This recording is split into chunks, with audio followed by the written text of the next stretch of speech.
നബിദിന ഓണാശംസകൾ എന്ന് കഴിഞ്ഞ ദിവസങ്ങളിലായി ധാരാളം നമ്മൾ കേൾക്കുകയാണ്. ഓണത്തിന് എന്താണ് സന്ദേശം നൽകാനുള്ളതെന്ന് ചോദിച്ചാൽ ധാരാളം സന്ദേശങ്ങൾ ലോകത്തിന് നൽകാനുണ്ട്. ഓണമെന്ന് പറയുന്നത് ഒരു ഓർമ്മയാണ്. കഴിഞ്ഞ ജീവിതത്തെക്കുറിച്ച്, വരാൻ പോകുന്നൊരു ജീവിതത്തെക്കുറിച്ചൊരു സ്മരണയാണ് ഓണം.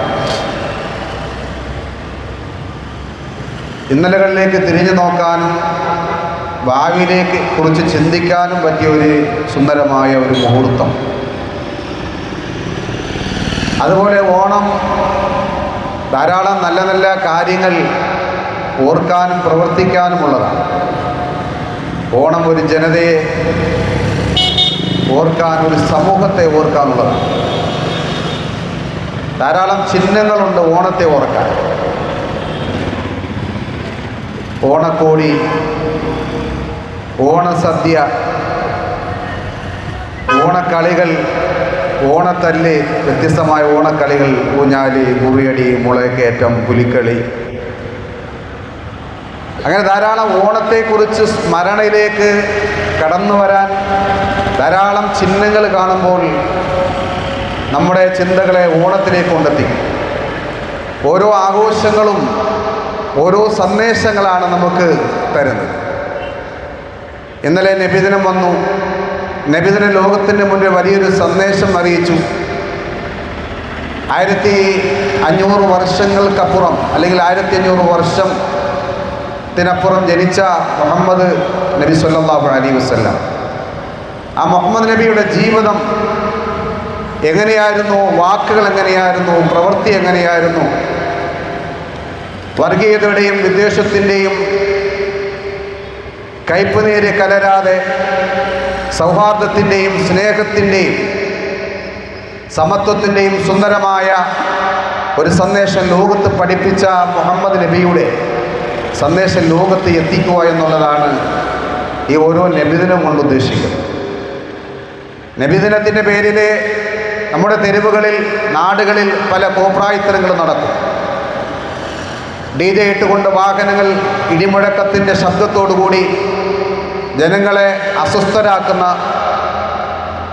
ഗതാഗത തടസ്സം സൃഷ്ടിക്കുന്ന, തല്ലുണ്ടാക്കുന്ന ഒരു സമൂഹത്തെ നമുക്ക് കാണാൻ കഴിയും. അതൊക്കെ പുതിയൊരു തലമുറയുടെ ലീലാവിലാസങ്ങളാണ്.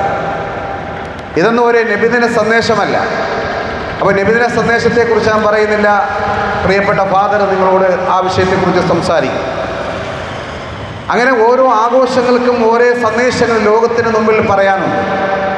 ക്രിസ്മസ് വരുമ്പോൾ ആ ക്രിസ്തുവിൻ്റെ സന്ദേശം ലോകത്ത് എത്തിച്ചു കൊടുക്കാനുണ്ട്. പെരുന്നാളുകൾ വരുമ്പോൾ ആ സന്ദേശം ലോകത്തിന് മുമ്പിൽ പെരുന്നാളിൻ്റെ സന്ദേശം എത്തിച്ചു കൊടുക്കാനുണ്ട്.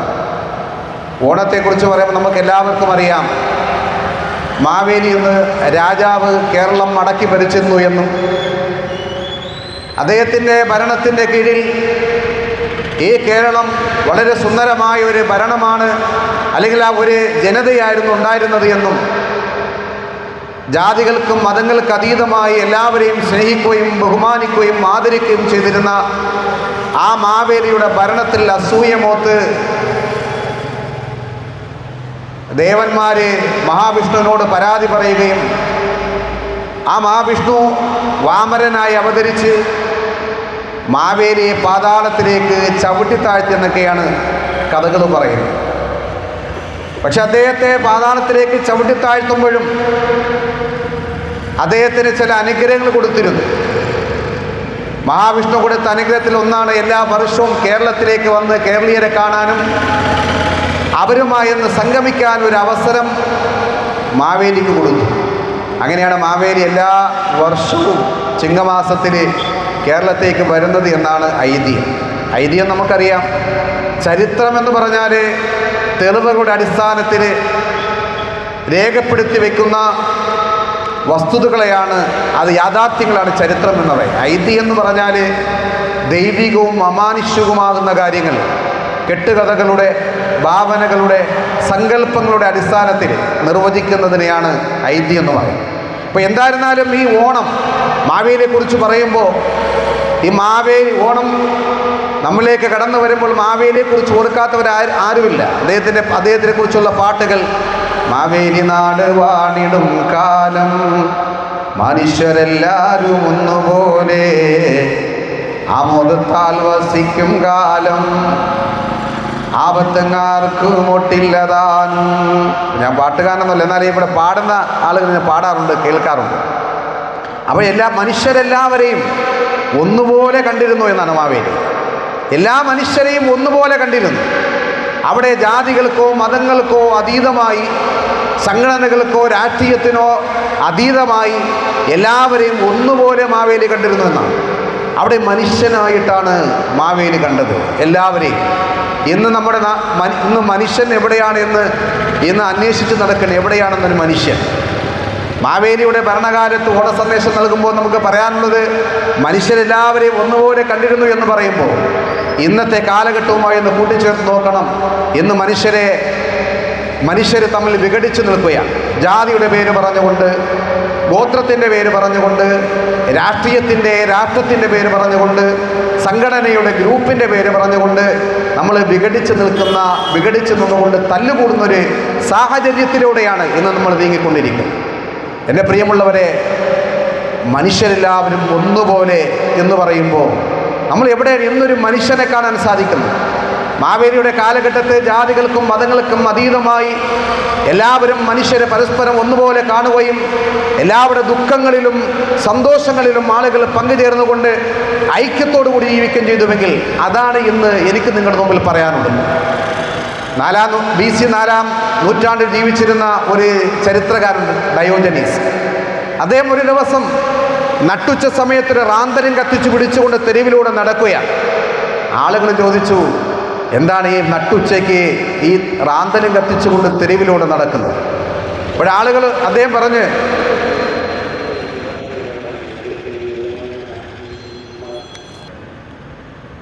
അപ്പോൾ നട്ടുച്ച സമയത്ത് റാന്തലും കത്തിച്ചുകൊണ്ട് ഡയോജനീസ് നടക്കുമ്പോൾ ആളുകൾ ചോദിച്ചു, നിങ്ങളെന്തിനാണ് ഈ റാന്തലും കത്തിച്ചുകൊണ്ട് നടക്കുന്നത് പകലിൽ?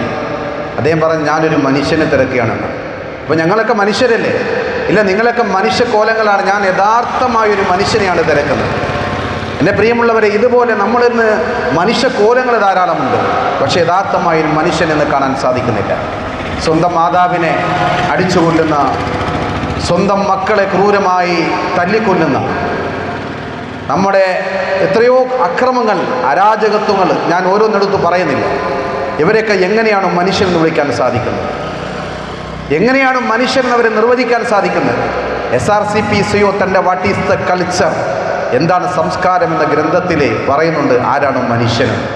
ഒരു മനുഷ്യനെ എങ്ങനെയാണ് നിർവചിക്കാൻ കഴിയുന്നത്? എന്തൊക്കെ ഒത്തുചേരുമ്പോഴാണ് ഒരു മനുഷ്യനായി മാറുന്നത് എന്ന് പറയുന്നുണ്ട്. അതുകൊണ്ട് തന്നെ പ്രിയമുള്ളവരെ, നമ്മൾ ഓരോരുത്തരും കത്തിച്ചൊലിക്കുന്ന സൂര്യനെ പോലെയാണ്. സൂര്യനെ പോലെ എന്ന് പറയുമ്പോൾ നമ്മളെല്ലാവരും സൂര്യനെ പോലെ ആകണമെന്ന് പറയുമ്പോൾ സൂര്യൻ ഈ ലോകത്തിന് പ്രകാശം തരികയാണ്. പക്ഷേ അവിടെ ജാതി നോക്കിയിട്ടോ മതം നോക്കിയിട്ടോ ഒന്നുമല്ല സൂര്യൻ പ്രകാശം തരുന്നത്. അവിടെ ഇന്ത്യക്കാർക്ക്, അല്ലെങ്കിൽ അഫ്ഗാനിസ്ഥാന്, അല്ലെങ്കിൽ സൗദി അറേബ്യക്ക്, അല്ലെങ്കിൽ മറ്റേതെങ്കിലും ലണ്ടനിന്, അല്ലെങ്കിൽ പാകിസ്ഥാന്, അല്ലെങ്കിൽ മറ്റേതെങ്കിലും രാജ്യങ്ങൾ, ആ രാജ്യങ്ങൾക്ക് മുസ്ലിമാണെങ്കിൽ നിനക്ക് നല്ല വെയിൽ, ഹിന്ദു ആണെങ്കിൽ കുറച്ച് നിനക്ക് വെയിൽ കുറവ്, ക്രിസ്ത്യാനിയാണെങ്കിൽ നിനക്ക് ഇരുട്ട്. ഇങ്ങനെ ഒരു വ്യത്യസ്തമായൊരു നിലപാടല്ല സൂര്യൻ എടുക്കുന്നത്. സൂര്യൻ പ്രകാശം തരികയാണ് എല്ലാവർക്കും. ഇതുപോലെ നമ്മൾ മനുഷ്യരെ ഒന്നായി കാണാൻ, എല്ലാവർക്കും നന്മ ചൊരിയുന്നവരായി നമ്മൾ ഓരോരുത്തരും മാറണം. അതാണ് ഓണത്തിന് എനിക്ക് നിങ്ങളോട് പറയാനുള്ളത്. നമ്മൾ ഓരോരുത്തരും നന്മ ചൊരിയുന്ന സമൂഹമായി മാറണം. പ്രവാചകൻ മുഹമ്മദ് നബി സല്ലല്ലാഹു അലൈഹി വസല്ലം തങ്ങൾ, ആ പ്രവാചകൻ്റെ സന്ദേശങ്ങൾ നമ്മൾ ലോകത്ത് പറയുമ്പോൾ സാധാരണ പറയാറുണ്ട്, എല്ലാവരും പറയുന്നൊരു വാക്കാണ്, നിൻ്റെ അയൽവാസിയെ പട്ടിണി കിടക്കുമ്പോൾ നീ വയറ് വീക്കെ കഴിച്ചാലും ഭക്ഷണം കഴിച്ചാൽ നീ മുസ്ലിമല്ല എന്ന്, പ്രവാചകൻ്റെ അനുയായികയല്ല എന്ന് മഹാനായ റസൂലുള്ളാഹി സ്വല്ലല്ലാഹു അലൈഹി വസല്ലം. അതായത് നിൻ്റെ അയൽവാസി നിൻ്റെ വീടിൻ്റെ മുന്നിലുള്ളൊരു വീട്, സൈഡിലുള്ളൊരു വീട്, പുറകിലുള്ള വീടല്ല.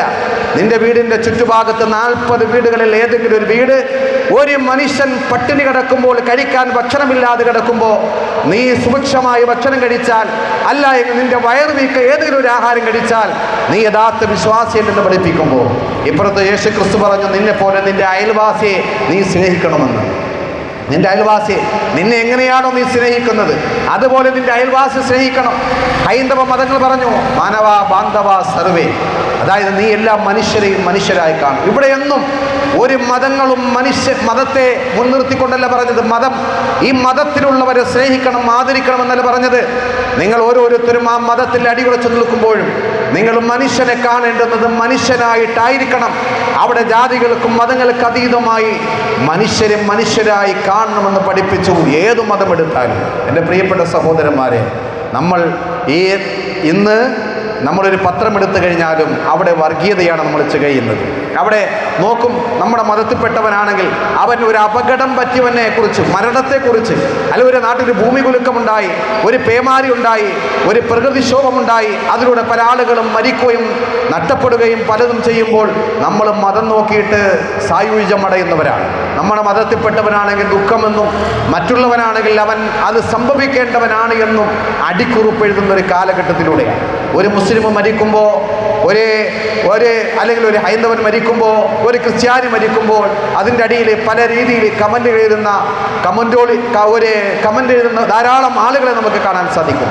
എൻ്റെ പ്രിയപ്പെട്ട സഹോദരന്മാരെ, നമ്മൾ ഓരോരുത്തരും മനുഷ്യനായി കണ്ടാൽ ഒരു പ്രശ്നവുമില്ല. എല്ലാവരെയും മനുഷ്യരായി കാണേണ്ടുന്നവരാണ് നമ്മൾ എന്തിനവിടെ വർഗീയത? മനുഷ്യനായി കാണുമ്പോൾ എന്തിനാണ് വിഭാഗീയത? നമ്മൾ ഓരോരുത്തരും ജാതിയുടെയും മതത്തിൻ്റെയും പേര് പറഞ്ഞ് ഭിന്നിക്കുന്നത് എന്തിനു വേണ്ടിയാണ്? നമ്മൾ ഈ ഓണത്തെക്കുറിച്ച് ധാരാളം നല്ല നല്ല സുന്ദരമായ ഒരു അവസ്ഥയിലേക്ക് ധാരാളം ആഹാരം വാങ്ങിക്കഴിച്ച് വിഭവങ്ങൾ ഇല നിറവേ വ്യത്യസ്തമായ കറികൾ കൊണ്ട് വിഭവങ്ങൾ ഒരുക്കൽ മാത്രമല്ല ഓണം, അല്ലെങ്കിൽ പുതിയൊരു തുണി ധരിക്കലല്ല ഓണം, അല്ലെങ്കിൽ മറ്റ് വ്യത്യസ്തമായ കളികളുണ്ട് മനസ്സുകളെ കുളിർമയാക്കൽ മാത്രമല്ല ഓണം, അല്ലെങ്കിൽ മറ്റേതെങ്കിലും പരിപാടികൾ സംഘടിപ്പിച്ചുകൊണ്ട് നാടിനെ പുളകം കുളിക്കൽ മാത്രമല്ല ഓണം. നമ്മൾ നല്ലൊരു മനുഷ്യനായി ജീവിച്ച് മനുഷ്യബന്ധങ്ങൾ കാത്തു സൂക്ഷിക്കുന്നതാണ് ആ ഓണം കൊണ്ട് നൽകുന്ന ഏറ്റവും വലിയ സന്ദേശമെന്ന് പറയുന്നത്. കള്ളവുമില്ല, കള്ളവുമില്ല, ചതിയുമില്ല, എള്ളോളമില്ല, പൊളിവചനം. ഒരു പൊളിവചനമില്ലാത്തൊരു നാടായിരുന്നല്ലേ മാവേലിയുടെ നാട്. അവിടെ ദുഷ്ടന്മാരില്ലാത്ത, അവിടെ യാതൊരുവിധ കുഴപ്പ സംസാരങ്ങളില്ലാത്ത, യാതൊരുവിധ അക്രമമില്ലാത്ത എത്ര നല്ല നാടായിരുന്നു മാവേലിയുടെ നാട്.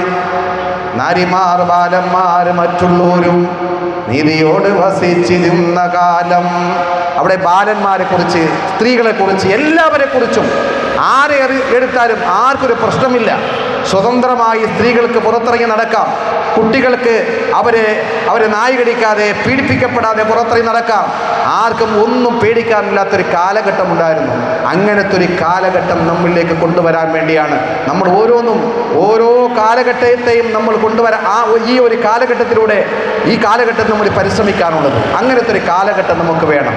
ഇവിടെ മതത്തിൻ്റെ പേര് പറഞ്ഞ് വിഭജിച്ച് നിൽക്കാനുള്ളതല്ല. എത്രയെത്ര മതങ്ങളുണ്ടെങ്കിലും അദ്വൈതം ജനിച്ച നാട്ടിൽ, ആദിശങ്കരൻ ജനിച്ച നാട്ടിൽ എത്ര മതങ്ങൾ, എത്ര ദൈവങ്ങൾ, എത്ര ജാതികൾ, എത്ര ദൈവങ്ങൾ പാടാറുണ്ട്. എത്ര ജാതി, എത്ര മതം. ഈ മതം ഒക്കെ ഇവിടെ കിടക്കും. പലരും പല മതങ്ങൾ കൊണ്ടുവരും, പലരും പല ജാതികൾ കൊണ്ടുവരും. അതൊക്കെ ചിലപ്പോൾ അങ്ങ് നഷ്ടപ്പെട്ടു പോകുന്ന മതങ്ങൾ കൊണ്ടുവരും. പക്ഷേ നമ്മൾ മനുഷ്യ സ്നേഹം നഷ്ടപ്പെടാതെ നമ്മൾ കാത്തു സൂക്ഷിക്കണം. ഈ പ്രപഞ്ചത്തിലെ നമ്മൾ സത്യത്തിനോട് നമ്മൾ അടുത്ത് നിൽക്കണം. സത്യമായിട്ട് നമ്മൾ എപ്പോഴും അടുക്കണം. നമ്മുടെ സമുദായത്തിൽ ആൾ കൂടുതലുണ്ട്, അല്ലെങ്കിൽ എൻ്റെ രാഷ്ട്രീയത്തിൽ ആൾ കൂടുതലുണ്ട്, എൻ്റെ സംഘടനയിൽ ആൾ കൂടുതലുണ്ട്, അതുകൊണ്ട് ഞാൻ അങ്ങോട്ട് അക്രമം കാണിച്ചാലും ഏത് വൃത്തികേട് കാണിച്ചാലും ഞാൻ അങ്ങോട്ട് ചേർന്ന് നിൽക്കാം എന്നൊരു ഭാവന മാറ്റി സത്യത്തോട് നമ്മൾ അടുത്ത് നിൽക്കുമ്പോഴാണ് മനസ്സിന് നമുക്ക് സമാധാനം ഉണ്ടാകുന്നത്. നമ്മൾ ആകാശത്ത് നോക്കുമ്പോൾ പാതിരാത്രി ധാരാളം നക്ഷത്രം കാണാം. ആകാശത്ത് മിന്നിത്തിളങ്ങുന്ന അനന്തകോടി നക്ഷത്രങ്ങൾ. ഈ നക്ഷത്രങ്ങൾ എത്രയോ കോടികളുണ്ട് എങ്കിലും മിന്നിത്തിളങ്ങുന്ന അനന്തകോടി നക്ഷത്രങ്ങൾ, എത്രയോ പ്രകാശമുള്ള നക്ഷത്രങ്ങളാണ് എങ്കിൽ പോലും ഈ ഭൂമിയിൽ വെളിച്ചം നൽകുന്നില്ല. കാരണം എന്താ? ഭൂമിയിൽ വെളിച്ചം കിട്ടുന്നില്ല. പക്ഷേ സൂര്യൻ, അതിനേക്കാളും എത്രയോ ചെറിയൊരു സൂര്യൻ നമുക്ക് നല്ല വെളിച്ചമാണ് നൽകുന്നത്. ഈ നക്ഷത്രങ്ങൾ എത്ര ഉദിച്ചു നിന്നാലും നമ്മുടെ വീടിനകത്ത് വെട്ടം വേണമെങ്കിൽ, നമ്മുടെ തെരുവുകളിൽ വെട്ടം വേണമെങ്കിൽ, നമ്മുടെ അങ്ങാടികൾ വെട്ടം വേണമെങ്കിൽ, നമ്മുടെ വഴിയോരങ്ങൾ പ്രകാശിക്കണമെങ്കിൽ സ്ട്രീറ്റ് ലൈറ്റുകളും തെരുവ് ലൈറ്റുകളും ബൾബുകളും ഒക്കെ കത്തിയെങ്കിൽ മാത്രമേ രാത്രി പ്രകാശം ഉണ്ടാകൂ. പക്ഷേ ഒരു ലൈറ്റുമില്ലാതെ പകല് സുന്ദരമായ വെട്ടം നമുക്ക് കിട്ടുന്നത് എന്തുകൊണ്ടാണ്? സൂര്യൻ്റെ എന്ന ഒരു ഒറ്റ നക്ഷത്രത്തിൻ്റെ പ്രകാശമാണ്. കാർത്തിക നക്ഷത്രത്തിൻ്റെ അത്ര പോലും വലുപ്പമില്ലാത്ത ചെറിയൊരു നക്ഷത്രം എന്തുകൊണ്ട് ഇത്രയും പ്രകാശം തരുന്നു? നമ്മോട് അടുത്ത് നിൽക്കുന്നത് കൊണ്ടാണ്. നമ്മോട് അടുത്ത് നിൽക്കുന്നതുകൊണ്ടാണ് ഇത്രയും പ്രകാശം കിട്ടുന്നത്. പക്ഷെ ഇതിനേക്കാൾ പ്രകാശമുള്ള വലിപ്പമുള്ള നക്ഷത്രങ്ങൾ പലതും നിന്നിട്ടും പ്രകാശം കിട്ടാത്ത നമ്മളെക്കാൾ വളരെ അകലെയാണ്. 15 കോടി കിലോമീറ്റർ അകലെ നിൽക്കുന്ന 15,000 കോടി ഡിഗ്രി സെൽഷ്യസിൽ തിളച്ചു മറഞ്ഞുകൊണ്ടിരിക്കുന്ന ഈ ഭൂമിയേക്കാൾ 33 ലക്ഷം ഇരട്ടി വലിപ്പമുള്ള ആ സൂര്യൻ നമ്മോട് അടുത്ത് നിൽക്കുന്നതുകൊണ്ടാണ് അത്രയും പ്രകാശം നമുക്ക് കിട്ടുന്നത്. അപ്പോൾ സത്യത്തോട് അടുക്കുമ്പോഴാണ് നമുക്ക് പ്രകാശം കിട്ടുന്നത്. നമ്മൾ സത്യങ്ങളോട് അടുത്ത് നിൽക്കുമ്പോൾ, ധർമ്മങ്ങളോട് അടുത്ത് നിൽക്കുമ്പോൾ നമ്മുടെ മനസ്സുകൾ പ്രകാശിക്കും. നമ്മൾ മരിക്കാനുള്ളതല്ലേ, എപ്പോഴും മരിക്കാം. ഏത് നിമിഷമാണ് നമ്മൾ ലോകത്തോട് വിട പറയുന്നത് അറിയാൻ കഴിയില്ല. അതുകൊണ്ട് നമ്മുടെ അയൽവാസി, അവൻ ഏത് മതക്കാരനാകട്ടെ, നമ്മുടെ കൂട്ടുകാരൻ ഏത് മതക്കാരൻ, മതങ്ങളെ നമുക്ക് കൂട്ടി ചേർക്കാൻ പറ്റൂല. ഇപ്പം എൻ്റെ മതത്തിലേക്ക് ഞാൻ സ്വാമി വിളിച്ചാൽ സ്വാമി വരുമില്ല, അച്ഛനെ വിളിച്ചാൽ അച്ഛൻ വരില്ല, അച്ഛൻ അവിടെ മതത്തിലേക്ക് വിളിച്ചാൽ എന്നെയും കിട്ടത്തില്ല. ഇപ്പം നമ്മൾ ഓരോരുത്തരും വ്യത്യസ്തമായ മതങ്ങളാണ്. ആ മതത്തിൽ അടിയുറച്ച് നിൽക്കുമ്പോഴും പക്ഷെ നമ്മൾ മനുഷ്യരായി കാണാൻ വേണ്ടി നമ്മൾ ഓരോരുത്തരും പരിശ്രമിക്കണം. എല്ലാവരും അവരുടേതാകുന്ന മതങ്ങൾ, നേരത്തെ സ്വാമി പറഞ്ഞതുപോലെ എൻ്റെ മതമാണ് വലുത് എന്ന് മാത്രം പറയും. ഞങ്ങളുടെ എല്ലാവരുടെയും മതം വലുതാണ് എന്നൊരു സങ്കല്പം, ഒരു ഭാവന വരുമ്പോഴാണ്, എന്നൊരു ഉറച്ച തീരുമാനം വരുമ്പോഴാണ് നമുക്ക് നന്നാകാൻ കഴിയുന്നത്. അപ്പോൾ ഏത് മതത്തെ നമ്മൾ ബഹുമാനിക്കണം, ആദരിക്കണം. ലക്കും ദീനുക്കും വലിയ ദീൻ എന്ന ഖുർആൻ പറഞ്ഞത്. ഓരോരുത്തർക്കും ഓരോരോ മതം. എൻ്റെ മതം എനിക്ക് വലുത്, അവിടെ മതം അവർക്ക് വലുത്. നീ ഒരു അമ്പലത്തിൻ്റെ, ഒരു ക്രൈസ്തവ ദേവാലയത്തിന് മുന്നിൽ പോയി തെറി വിളിക്കരുത്, കാർക്കിച്ച് തുപ്പരുത്. ഒരു മതവിശ്വാസിയും ചീത്ത വിളിക്കരുത്, ഒരു മതവിശ്വാസിയുടെയും ആരാധ്യ വസ്തുക്കൾ തെറി വിളിക്കരുത് എന്ന് പഠിപ്പിച്ച മതത്തിൻ്റെ വക്താക്കളാണ് ഞാനും എന്നെപ്പോലുള്ള ഇസ്ലാം മതവിശ്വാസികളും. അതുപോലെ ഓരോരുത്തരും അവിടെ മതം അവർക്ക് വലുതാണ്, മറ്റുള്ളവരെ അവിടെ മതം അവർക്ക് വലുതാണ്. പക്ഷെ ഒരു മതത്തിനെയും തെറി വിളിക്കാനും ആക്ഷേപിക്കാനും പാടില്ല. നമ്മൾ മനുഷ്യരായി കണ്ടുകൊണ്ട് ജീവിക്കണം. മരിക്കാനുള്ളവരാണ്. കുമാരനാശാൻ പാടിയതുപോലെ ശ്രീഭൂവിൽ അസ്ഥിര ആ പുഷ്പമേ അധിക തുങ്ക പദത്തിലെത്ര ശോഭിച്ചിരുന്നൊരു രാജ്ഞി കണക്കെതി ശ്രീഭൂവിൽ അസ്ഥിര സംശയാം എന്ന് നിന്റെ ആ ഭൂതി അങ്ങ് കിടപ്പ് തോർത്താനെന്ന് ഒരു പുഷ്പത്തെ കണ്ടിട്ട് പറഞ്ഞു. നല്ലൊരു പുഷ്പം, നല്ല വിരിഞ്ഞു നിൽക്കുന്നൊരു പുഷ്പം. പിറ്റേ ദിവസം ആ പുഷ്പത്തെ കാണാനില്ലാതിരുന്നപ്പോൾ കുമാരനാശാൻ അതിൻ്റെ ചുവട്ടിൽ കരിഞ്ഞു കിടക്കുന്നതാണ് കണ്ടത്. അപ്പോൾ ആ പുഷ്പത്തെ നോക്കിയിട്ട് പറഞ്ഞു, ഇന്നലെ നീ എത്ര നല്ല സുന്ദരമായി വിരിഞ്ഞു നിന്നതാണ്, പക്ഷെ ഇന്ന് നിന്റെ ആ സൗന്ദര്യം പ്രതാപം എല്ലാം പോയി വാടിക്കരിഞ്ഞ് മനുഷ്യർ ചവിട്ടിത്തേക്കുന്ന മണ്ണിലാണല്ലോ പുഷ്പമേ നീ കിടക്കുന്നത്. ഇതുപോലെയാണല്ലോ എല്ലാവരുടെയും അവസ്ഥ. ഇന്നലെ വരെ പ്രൗഢിയോട് പ്രതാപത്തോടു കൂടി നിന്നവർ മണ്ണിൽ പോയി കിടക്കേണ്ടുന്നൊരവസ്ഥയാണ് ഓരോരുത്തർക്കും ഉണ്ടാകുന്നത്. പ്രതാപമെല്ലാം അഴകെല്ലാം നഷ്ടപ്പെട്ട്. അതുകൊണ്ട് നമ്മൾ ഓരോരുത്തരും, എൻ്റെ പ്രിയമുള്ളവരെ, മനുഷ്യരായി ജീവിച്ചാൽ നമ്മളെക്കുറിച്ച് നല്ലത് പറയാൻ ആളുകളുണ്ടാകും. ഈ നാട്ടിൽ ഒരുപാട് നന്മകൾ ചെയ്യാൻ കഴിയും. അവിടെ ഓരോ ഓണങ്ങളും നമുക്ക് കടന്നു വരുന്നത് മനുഷ്യ സ്നേഹം ഊട്ടിയുറപ്പിക്കാനും, മാവേലിയുടെ കാലഘട്ടത്തിലുണ്ടായിരുന്ന പോലെ എല്ലാ മനുഷ്യരും ഒന്നുപോലെ ഐക്യത്തോടെ, സ്നേഹത്തോടെ, ഒത്തൊരുമയോടുകൂടി, ഒരു കുഴപ്പമില്ലാത്ത, കള്ളമില്ലാത്ത, ചതിയില്ലാത്ത, ദുഷ്ടന്മാരില്ലാത്ത, ആ പൊയ് വാക്കുകളില്ലാത്ത, യാതൊരുവിധ മോശത്തരങ്ങളുമില്ലാത്ത സുന്ദരമായൊരു നാട് വാർത്തെടുക്കാൻ വേണ്ടിയായിരിക്കണം നമ്മുടെ ഓരോ ഓണങ്ങളും നമ്മൾ ആഘോഷിക്കാനും കൊണ്ടാടാനുമുള്ളത്. അങ്ങനത്തെ ഒരു ഓണം നമുക്ക് ഇനിയും ഭാവിയിൽ ഉണ്ടാകട്ടെ എന്ന് ആശംസിക്കുകയും എല്ലാവർക്കും നന്മയുടെ മനുഷ്യത്വത്തിൻ്റെ സന്ദേശം അറിയിച്ചുകൊണ്ട് എൻ്റെ വാക്കുകൾ ഞാൻ ചുരുക്കുകയാണ്.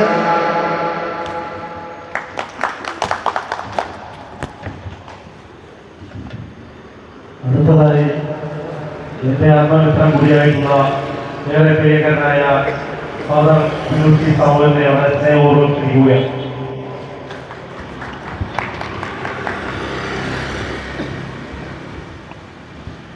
എൻ്റെ പ്രിയപ്പെട്ട സുഹൃത്തുക്കളാണ്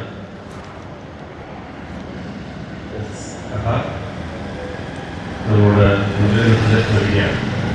ഏറ്റവും പ്രിയങ്കരനായ സ്വാമി കർത്തൂരി അവർ നമുക്ക് ഓണത്തിന് ശ്രമിക്കാൻ താല്പര്യം ബാക്കി കണക്കെട്ടവർക്ക് പ്രിയമുള്ളവരെ എല്ലാവർക്കും അങ്ങനെ പറയട്ടെ.